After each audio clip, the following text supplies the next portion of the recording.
नमस्कार दर्शकों, बहुत बहुत स्वागत है आप सभी का आप ही के अपने पसंदीदा कार्यक्रम ज्ञानोदय संतोष दीदी के संग, जिसमें हम जीवन से संबंधित अनेक विषयों के बारे में चर्चा करते हैं।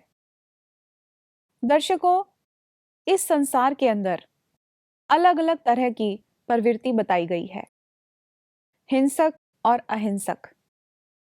यदि इतिहास में देखें तो ये कहते हैं कि देवताओं और असुरों की लड़ाई लगी। जहां कृष्ण जी थे तो वहां कंस भी था, जहां राम है तो रावण भी है। तो इस तरीके की जो बातें हैं इस संसार में बताई गई हैं।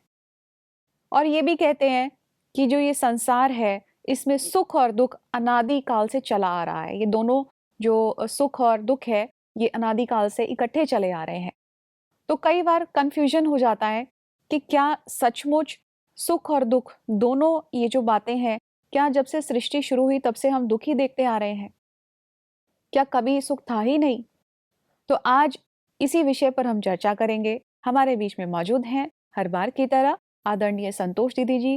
दीदी, एक बार फिर से मैं आपका बहुत बहुत स्वागत करती हूँ। ओम शांति।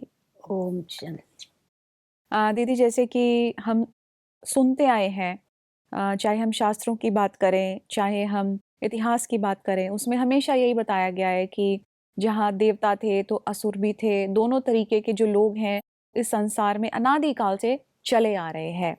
तो सबसे पहले तो मैं यही जानना चाहूंगी, क्या जो ये प्रवृत्ति है इंसान की, जहाँ असुर जो है एक आक्रामक प्रवृत्ति के हैं, उनकी जो प्रवृत्ति है प्रहार वाली है, इसके विपरीत जो देवताएं हैं वो बहुत ही अहिंसक बोले गए हैं, बहुत ही शांत प्रिय, प्रेम प्रिय बोले गए हैं। तो सबसे पहली बात तो ये आती है कि क्या की जो वृत्ति है ये क्या शुरुआत से ही चली आ रही है? ऐसा है, मनुष्य का जीवन जो है उसका आधार ही सारा वृत्ति के ऊपर। जी। जैसी वृत्ति होगी वैसे संकल्प होते हैं, जैसे संकल्प होते हैं वैसे कर्म होते हैं, जैसे कर्म होते हैं वैसे संस्कार बनते हैं, और जैसे संस्कार होते हैं वैसा ही संसार बनता है। तो ये जो संसार है, लोग जो ऐसा मान बैठे हैं कि ये संसार शुरू से लेके इसमें दुख है, अशांति है, इसमें लड़ाई है, झगड़ा है, परंतु ऐसा नहीं है। अगर शुरू से ऐसा है तो आज हर एक मंदिरों में जाके ये क्यों गायन करता है कि हमारे को जीवन में सुख चाहिए, हमको जीवन में शांति चाहिए, जी। और देवी देवताओं की महिमा करते हैं जी। और उनके राज का गायन करते हैं, राम राज्य का। हम्म। हमारे बापू गांधी जी भी चाहते थे राम राज्य हो। कौन सा राम राज्य हो जहाँ शेर और बकरी एक घाट पर पानी पीते थे? तो आप हमको बताओ, ये जो हिंस्र पशु है, अगर इनका आपस में इतना प्यार है तो चेतन में जो देवी देवताएं होंगे उनका कितना प्यार हो। तो उस समय तो ये वृत्ति किसी की थी नहीं, परंतु जब द्वापर युग आया तो द्वापर से लेकर के जब विकारों की प्रविष्टा हुई आत्माओं में, तब से लेके उनके अंदर ये प्रहार करने की प्रवृत्ति निर्माण हुई। जी। ऐसा होता है जब रात है तब दिन नहीं होता है, दिन होती है तब रात नहीं होती। जी। तो जब ये सुख का समय था तब ये दुख नहीं था, और अभी हम देखते हैं कि चारों तरफ ही दुख दिखाई पड़ता है। इसका कारण ये विषय विकार अज्ञान की रात्रि है। इसको ब्रह्मा की रात्रि कहा जाता है, द्वापर कलयुग को, और सतयुग त्रेता को ब्रह्मा का दिन कहा जाता है, जहाँ ज्ञान का प्रकाश है। और हमेशा गायन किया जाता है कि ज्ञान सूर्य प्रगटे अज्ञान अंधेर विनाश। तो जब अज्ञान का अंधकार ही वहाँ विनाश हुआ है, अज्ञान का अंधकार है ही नहीं, तो वहाँ पर लड़ाई झगड़े कहाँ से होंगे? जी। वहाँ तो सदा सुख है, सदा शांति है। इसीलिए तो कोई भी मरता है तो भी यही कहते फलाना स्वर्ग पधारा। हाँ, इतना स्वर्ग को याद करते हैं सब। तो स्वर्ग को जो इतना याद करते हैं, स्वर्ग में सदा सुख हाँ। थे। जी। जी। जी। परंतु द्वापर से लेके ये वृत्ति जो है वो मनुष्यों की बदली हो गई। जी। विकारों के, विषय विकारों के कारण वृत्ति बदली हो गई। वृत्ति बदली होने के कारण उनकी कृति बदली हो गई, उनके कर्म बदली हो गए, और जिसके कारण एक दो के ऊपर उन्होंने प्रहार करना चालू किया। जी, जी। फिर धीरे धीरे धीरे धीरे ये बढ़ने लगा। जैसा जैसा वैसा भी आप देखेंगे तो सूर्य जब अस्त होता है तो एकदम अंधेरा नहीं होता है, धीरे-धीरे होता है। धीरे धीरे अस्त होता है और धीरे जी। धीरे अंधेरा होता है। तो वैसा ही जैसा द्वापर के बाद जैसा धीरे धीरे अज्ञान का अंधकार बढ़ने लगा, वैसा वैसा विषय विकारों का जोर बढ़ता गया। जी। और जितना जितना विषय विकारों का जोर बढ़ता गया, उतना उतना लोगों के अंदर आसुरी वृत्ति जागृत होती गई। पहले दैवी वृत्ति थी, सुख देने वाली वृत्ति थी, फिर आसुरी वृत्ति हो गई। हमारे भारत में आप थोड़ा समय पहले देखेंगे कितनी सुख शांति थी। जी। सतयुग त्रेता को तो छोड़ो, परंतु थोड़ा समय आप 100 बरस पहले चले जाओ, बिल्कुल। 80 बरस पहले चले जाओ, ज्यादा क्या आप 10 बरस पहले जाओ, तभी का और अभी का कितना अंतर है। बहुत ज्यादा फर्क आ गया है। बहुत अंतर हो गया है ना ये। पहले तो कोई मेहमान घर में आता था, क्या खुश होते थे, अरे मेहमान माना भगवान। हाँ, क्या खातिरी करते थे उसके। और कितनी खुशी होती थी सबको कि हमारे घर में मेहमान नहीं आया परंतु भगवान आ गए। जी। और अगर समझो उसको कोई चीज अच्छी लग जाती थी घर में, अगर वो बोलता था ये तो बहुत अच्छा है, तो जाते समय उसको भेंट देते थे कि ये लेके जाओ। वो बोलेगा नहीं, मेरे को चाहिए नहीं। वो बोलेगा नहीं, अब ये हमारी तरफ से आप साथ में लेके जाओ। जी, जी, जी। और आज हम देखते हैं, पहले ये वृत्ति थी कि जो मेरा है वो तेरा है। उसके बाद धीरे धीरे हमने देखा जो तेरा है वो तेरा है और मेरा है वो मेरा है। और अभी ऐसा हो गया तेरा भी मेरा है। जी, बिल्कुल। तो एकदम चेंज हो गया ना, वृत्ति चेंज हो गई, वृत्ति चेंज हो गई तो कृति चेंज हो गई, कृति चेंज हो गई, इसी के कारण क्या हो गया, सारा वातावरण ही चेंज हो गया। बिल्कुल, तो बिल्कुल। अभी का जो वातावरण चल रहा है वो एक आक्रमण करने की वृत्ति है, एक जी, दो के बहुत ऊपर। ज़्यादा हिंसा हो गई बहुत है। बहुत। युद्ध की बातें हो रही है। अच्छा, युद्ध तो छोड़ो, पर घर में घर में भी कलह क्लेश और युद्ध है, गृह युद्ध है। गृह युद्ध घर में है और बाहर जी। तो बड़े युद्ध चलते जी, हैं। जी, जी, बिल्कुल। तो हर एक कोई क्या करता है, अपने को ऊंचा उठाने की कोशिश करता है, अपने को श्रेष्ठ बनाने का समझता है, मैं बड़ा हूं। परंतु ये नहीं समझता है कि दूसरे को आगे करना यही वास्तव में बड़प्पन है। जी। तो वो ध्यान नहीं रखते हैं। हर एक को अभी हर एक के अंदर स्वार्थ, ईर्ष्या, वैर, इन विकारों का बहुत जोर है, जी। जिसके कारण ये इतना कलह क्लेश हम देखते हैं दिन प्रतिदिन बढ़ता जा रहा है। स्वर्ग में तो ये कुछ था ही नहीं, वहां तो सुख और शांति थी। यहाँ अपवित्रता के कारण दुख और अशांति है, क्योंकि मनुष्यों के विचारों में अपवित्रता आ गई। जी, बिल्कुल। दीदी, ये जो आक्रामक प्रवृत्ति आज इंसान की हो गई है, मैं कहूँगी एक दूषित वृत्ति हो चुकी है। तो आपकी नज़र में पूरे संसार को या समाज को किस तरीके से नुकसान मनुष्य इस वृत्ति से पहुँचा रहा है? देखो, अभी आप देखेंगे सारी द्वापर से लेके जो भी हिस्ट्रियां देखेगी, जी। तो पहले जो युद्ध होते थे, करते थे युद्ध, किसी के ऊपर ऐसा ही नहीं आक्रमण करते थे बिगर मतलब, धीरे धीरे दूसरे दूसरे आए, फिर आक्रमण जी। किया। परंतु उनके अंदर फिर भी कुछ इंसानियत थी, फिर भी उनके कुछ नियम थे। आज कोई नियम नहीं है। बस्तियों के ऊपर आप देखो बम छोड़ रहे हैं, उनको लोगों को मार रहे हैं, बिगर मतलब मार रहे हैं। जी। एक जिस समय पर एक बारी औरंगजेब और इसका गुरु गोविंद सिंह का आपस में लड़ाई हुई और औरंगजेब हार गया, मतलब वो मुगल हार गए। हार गए तो बहुत सैनिक मर गए, युद्ध में तो मरते ही है जी, ना। जी, जी। बहुत सैनिक मर गए और बहुत घायल हो गए। घायल हो गए तो एक कन्हैया जी था इनमें, गुरु गोविंद का एक चेला था, वो कन्हैया जी था। वो सेवा कर रहा था, सबको पानी पिला रहा था। जी। तो पानी पिलाता था तो उसमें मुगल की तरफ के भी, शत्रु के तरफ के भी सैनिक घायल थे और ये इनके भी घायल थे। तो ये तो सबको पानी पिला रहा था, पुण्य का काम कर रहा था। जी। तो एक ने देखा, सैनिक ने, उसने कहा ये शत्रु को मारने के बदले मरे हुए को जिंदा कर रहा है ये। तो गुरुजी के पास गया, गुरुजी को बोला देखो ये कन्हैया क्या काम करता है, शत्रु को बैठ करके पानी पिलाने का काम करता है। तो गुरुजी ने उसको बुलाया, कन्हैया को बुलाया। कन्हैया तू क्या कर रहा है? तो बोला आपने कहा ना पानी पिलाओ, तो मैं सबको पानी पिला रहा हूँ। गुरुजी के अंदर तो कन्हैया से भी ज्यादा दया थी। जी।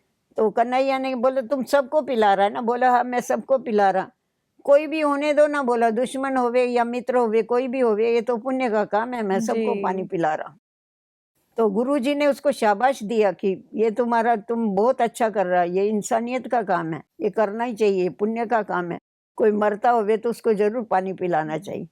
और आज के माहौल में अगर आप देखेंगे तो क्या होता है, कोई शत्रु का आदमी हाथ में मिल जावे किसी को, तो उसकी हालत क्या कर डालते हैं। बिल्कुल। तो देखो, ये वृत्ति का फर्क मैं आपको बता रही, वृत्ति इतनी गिर गई है मनुष्य की, वृत्ति इतनी हिंसक बन गई है, जो दुश्मन को दुश्मन ही बना करके रखते, उसको मित्र बिल्कुल, बनाने मित्र की नहीं वृत्ति नहीं बनाते। रही है, जी। और ये मित्रों को भी दुश्मन बना के रखते। आज तो सुनने में आता है जैसे टुकड़े-टुकड़े कर देते हैं इंसान हाँ, क्या अरे के। क्या नहीं करते, कितना हाँ, तकलीफ जी। देते हैं। बिल्कुल दीदी, तो अब ऐसी दूषित वृत्ति को किस तरीके से सुधारा जाए?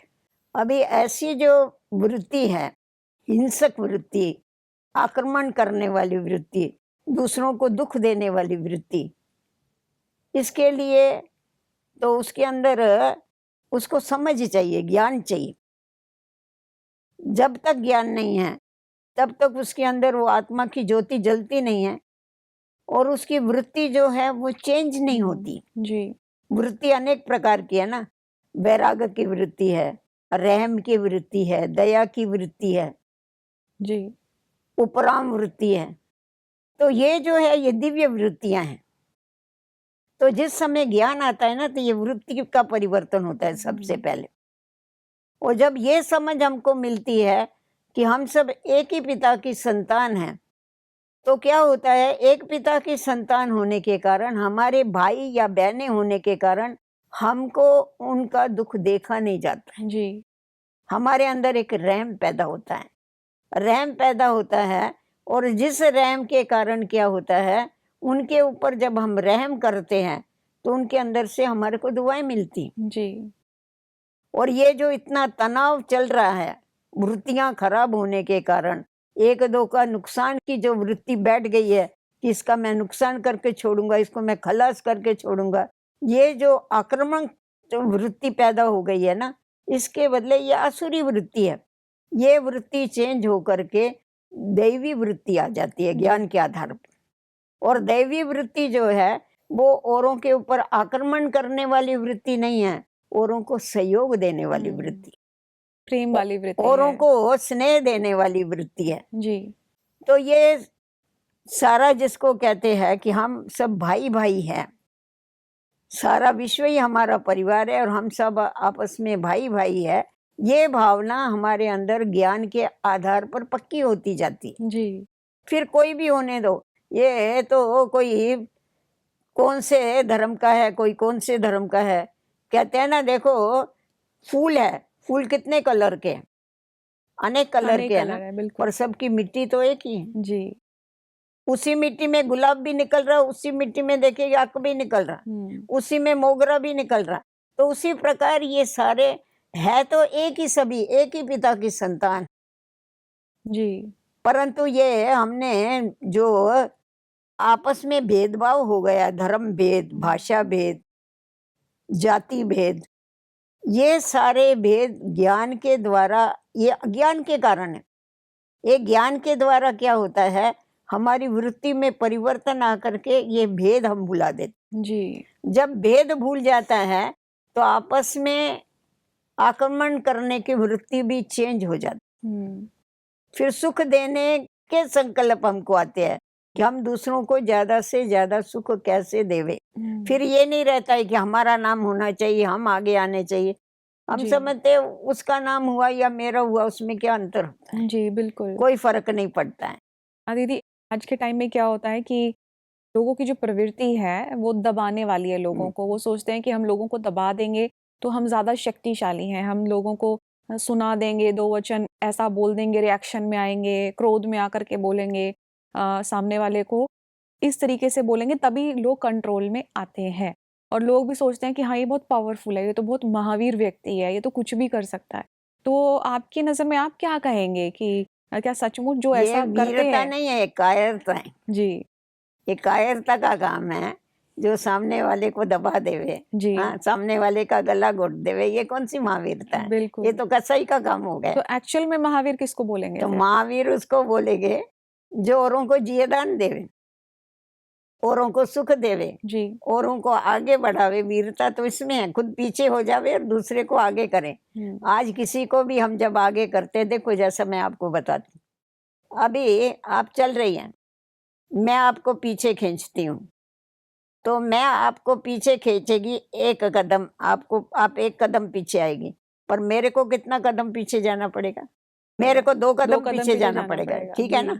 तो पीछे कौन हुआ, मैं हुई या आप हुई? जी जो आज खींच रहा समझो है। मैं आपको खींचती हूँ आगे, आपको आगे खींचती हूँ, आप एक कदम आगे आई, मेरे को कितना कदम आगे जाना पड़ेगा?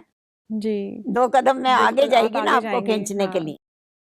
तो जो किसी को पीछे खींचता है, वो खुद पीछे होता है, जो किसको आगे करता है वो खुद आगे रहता है। तो ये समझ, ये ज्ञान है, ये समझ है। जी ये जब समझ में आ जाता है ना कि औरों को आगे करना, मेरा ही आगे बढ़ना है, जी ये जब ये हमारे को समझ आ जाती है, इस समझ के आधार पर हम औरों को आगे देख करके खुश होते हैं, औरों को सुखी देख के खुश होते हैं, औरों को दुखी देख के खुश नहीं होते। जी ये होता है। आज के टाइम में क्या होता है कि दीदी, हर घर में एक तरह से आक्रामक वृत्ति लोगों की हो चुकी है। घर हो घर गए। में लोग गाली दबाते गलौज करते दबाते। हैं। गाली गलौज करना है, मार पिटाई करना है, चाहे वो ये नहीं देखते, संबंध नहीं देखते कि पत्नी है, पति है, बच्चा है, कोई भी ऐसा, बहुत ज़्यादा इस तरीके की वृत्ति हो चुकी है।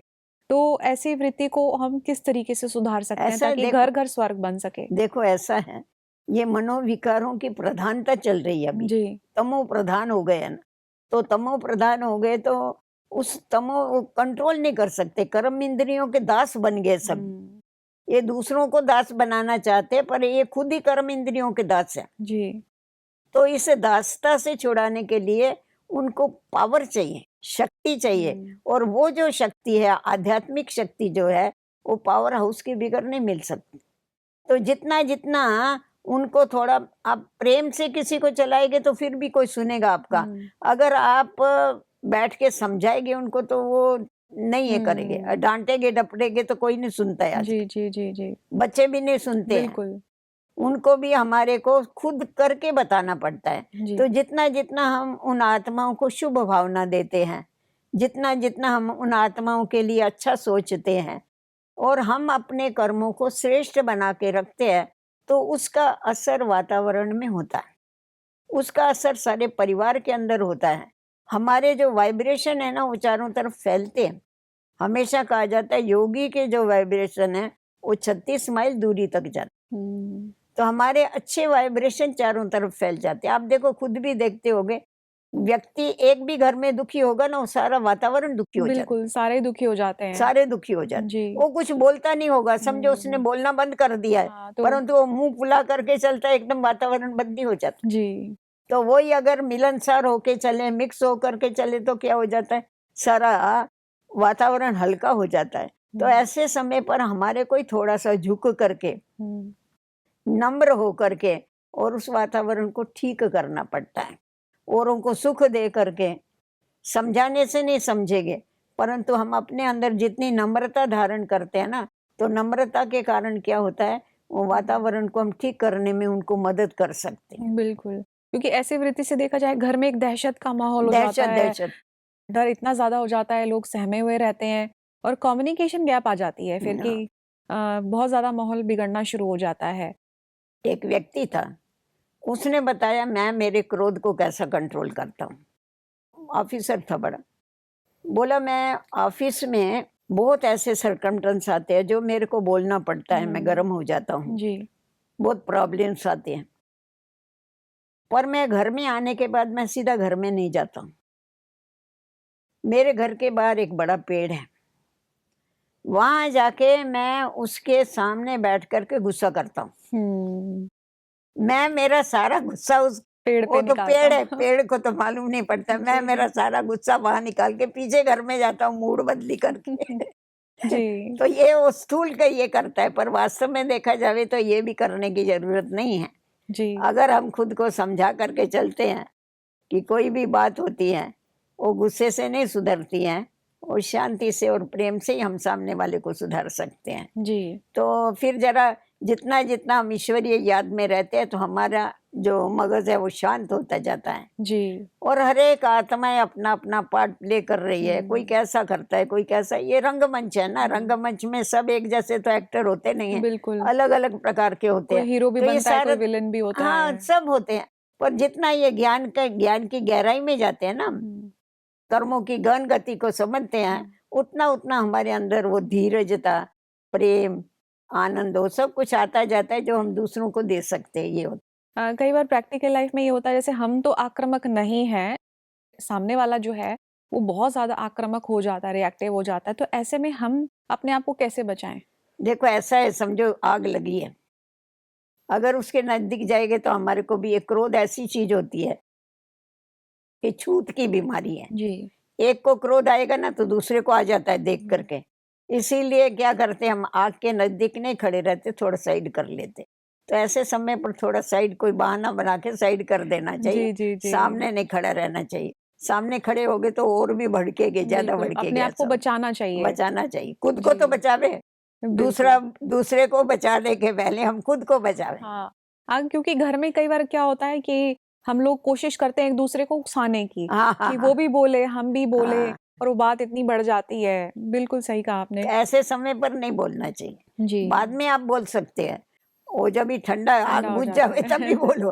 क्रोध को जी, वैसे भी अग्नि कहते हैं ना, जी। अग्नि तो बहुत जल्दी फैलती है, फटाफट फैलती है। बिल्कुल सही बात है। अगर हम अपने आप को ऐसे सिचुएशन में स्टॉप कर लेते हैं, तो एक बहुत बड़ी घटना होने से घर में बच सकती है। बच जाते। दीदी, आज जो आपने ये डिस्कशन की है कि आक्रामक वृत्ति को हम किस तरीके से कंट्रोल करें, और किस तरीके से आपने बताया कि कितने नुकसान होते हैं इस वृत्ति के, इस डिस्कशन करने के लिए मैं आपका बहुत बहुत शुक्रिया अदा करती हूँ। ओम शांति।